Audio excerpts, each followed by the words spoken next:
Just running down the statistics, you got a team that's third in the league in block shots, fourth overall in hits. Is this a mindset that's established right from day one at camp? Well, I would say the block shots weren't very good last night. I think their D had 22 shots or something like that last night. So those are sifters coming through from the point. So that'll be a focus tomorrow. We got to do a better job in that area. And then obviously there's certain guys on the team that we expect to finish checks. And, I don't think you go out of your way to do it. But when it's there, you want to finish your checks and spend as much time in the offensive zone as you can. And that's part of it. Is there an adjustment for a guy like Kadri who's used to contributing by scoring goals and now is learning to contribute in a 200-foot game?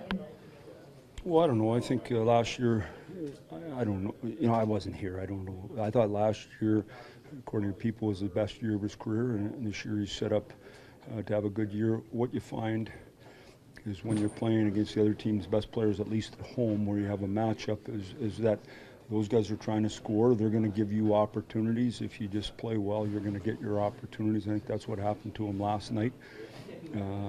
But he's a guy we expect to get better and better. He's got a lot of growth and development yet in front of him, and he's getting better. Did you like how he came out of the summer? He was happy with the muscle he put on. Yeah, I think he got stronger and stuff like that. And saying all that, he hasn't been great every game this year at all, but he's made some strides, and it appears like when he has a job, he's better and more focused. And I thought he was good last night. Now, let's not get carried away. I mean, McDavid's a real special player, to say the least.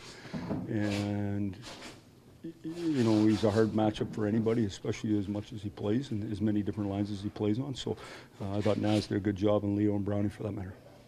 Have you liked how Brown has adjusted to that line and playing with Kadri and Leo? Well, Brownie's a real smart player. Real good offensive instincts and knows how to play. We like the fact that he can skate. And I don't know so much of his skating or his hockey sense, but he gets there quick, and so he gives that line pace. Has Kadri's shot improved? You mentioned to him last year. It's got to improve a lot more. How's that? Okay. He scores from in tight, but why not expand on that? And we all got things we got to get way better at. Guys got things that they're focused on each and every day, and that's one of the areas for him for sure. Mike, every team changes so much from year to year, so it's hard to draw connections to the past. But for whatever reason, the Leafs have had a tough time winning in Buffalo. Really tough time. Is there anything you've?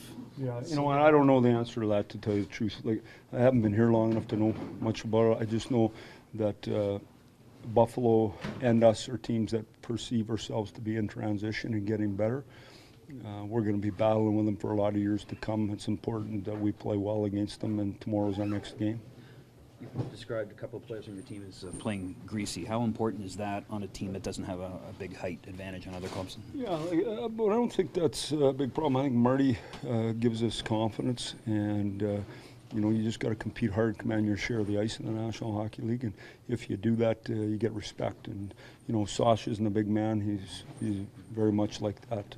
And the more players you have that just compete for ice, and make it hard on the other team, obviously, the better chance you have to have success. Mike, you talked last night about how McClellan used McDavid so much. I mean, how do you sort of establish your parameters for using your young guys and what's best for them? Well, I mean, I guess the way I look at it is I'm not comparing anyone to McDavid, so let's not do that. He's a special player. He can play all over and be that good. And so I just felt for us, last night, what I tried to say was when I saw that he had 8 and Kadri only had 5, and you don't know that. You're just playing, and then you look at the sheet after and you go, yeah, that's great. Because sometimes, and I've done it with Zetterberg and Datsuk before, is in the first period you have a couple of power plays and then you look down and their minutes are so high, you're going, oof. Now you're managing their game, and I think that's hard. And saying all that, the good players want to be on the ice. I've never in my career had any player say to me, I don't want to play more. So they'd all like to play more. I just think what you try to do is you try to get them to find an optimal amount where they can really perform. And whatever that is, and each player is different. A guy like that kid can glide. He just glides. So his minutes wouldn't be the same as a heavy skater. So I think that's each coach figures that out for his team and what works best.